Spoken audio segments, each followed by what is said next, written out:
يقول تعالى: فدعا ربه أني مغلوب فانتصر. إن الدنيا تضيق على المتهمين بما رحبت ولا يسعهم إلا رحضات صدر عدالة المحكمة الموقرة.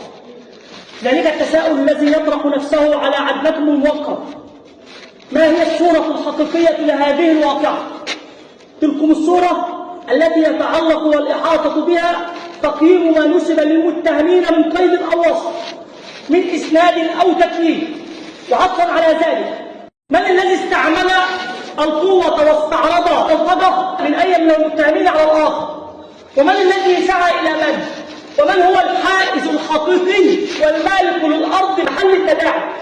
كل هذه التساؤلات معالي المستشار الجليل عدالة المحكمة الموقرة إن حسم أمر الاتهام إما براءة وإما إدانة.